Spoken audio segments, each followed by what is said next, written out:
नमस्कार, सत्यहिंदी.com में आपका स्वागत है। एक नजर अब तक की सुर्खियों पर।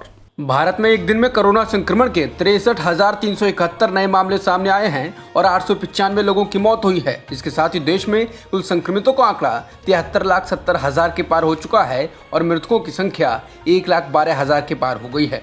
वहीं एक्टिव मामले लगातार कम हो रहे हैं और अब एक्टिव मामले 8,04,000 से अधिक हो गए हैं। भारत में एक दिन में 10,28,000 से अधिक सैंपल्स की टेस्टिंग की गई है, जिससे देश में अब तक हुई कुल टेस्टिंग का आंकड़ा 9,22,54,000 के पार हो गया है। रूस ने कोरोना वायरस की दूसरी वैक्सीन एपीवैक कोरोना को रजिस्टर कर दिया है। राष्ट्रपति पुतिन ने कहा कि हमें पहले और दूसरे टीके का उत्पादन बढ़ाने की जरूरत है। हम अपने विदेशी सहयोगियों के साथ सहयोग करना जारी रख रहे हैं और विदेशों में अपने टीकों को बढ़ावा देंगे। रूस ने पहली वैक्सीन का नाम स्पुतनिक वी रखा है, दूसरी वैक्सीन को एपीवैक कोरोना नाम दिया गया है। चीन की वैक्सीन ने मानव परीक्षण पर सकारात्मक प्रभाव दिखाया है। रिसर्चर्स का कहना है कि यह वैक्सीन सुरक्षित दिख रही है और इससे लोगों के इम्यून में अच्छा प्रभाव दिखा है। वैक्सीन का नाम BBIBP-CoV है, जो Beijing institute of biological products के द्वारा विकसित की जा रही है।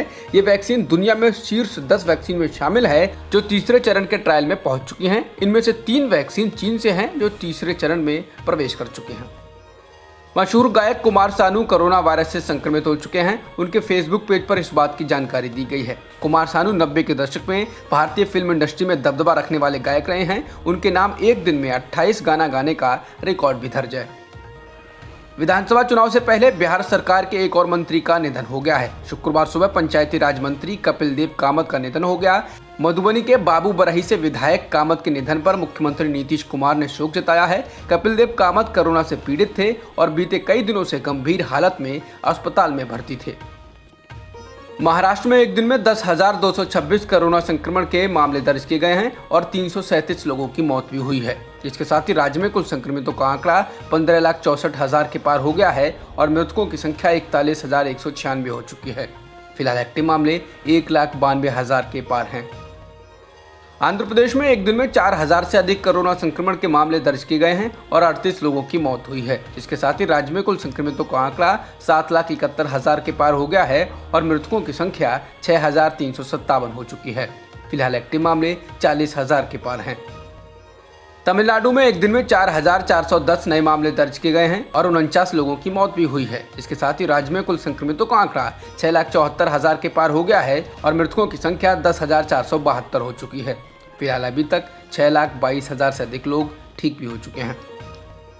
कर्नाटक में एक दिन में 8,477 नए मामले दर्ज किए गए हैं और 85 लोगों की मौत हुई है। इसके साथ ही राज्य में कुल संक्रमितों का आंकड़ा 7,43,000 के पार हो गया है और मृतकों की संख्या 10,283 हो चुकी है। फिलहाल एक्टिव मामले 1,13,000 से अधिक हैं। दिल्ली में एक दिन में 3,483 नए कोरोना संक्रमण के मामले दर्ज किए गए हैं और 26 लोगों की मौत हुई है। इसके साथ ही दिल्ली में कुल संक्रमितों का आंकड़ा 3,21,000 के पार हो गया है और मृतकों की संख्या 5,924 हो चुकी है। फिलहाल एक्टिव मामले 22,605 हैं। जॉन्स हॉपकिंस यूनिवर्सिटी के अनुसार दुनिया में कोरोना संक्रमितों का आंकड़ा 3,88,00,000 के पार हो गया है और मृतकों की संख्या 10,97,000 के पार हो चुकी है। वहीं वर्ल्डोमीटर्स वेबसाइट के मुताबिक दुनिया में अब तक 2,93,00,000 लोग ठीक भी हो चुके हैं।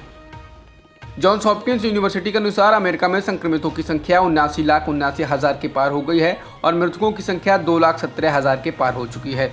इसके अलावा ब्राजील में कुल संक्रमितों का आंकड़ा 51,69,000 के पार हो गया है और मृतकों की संख्या 1,52,000 के पार है। अब तक की खबरों में इतना ही। बाकी खबरों के लिए बने रहिए सत्यहिंदी.com के साथ।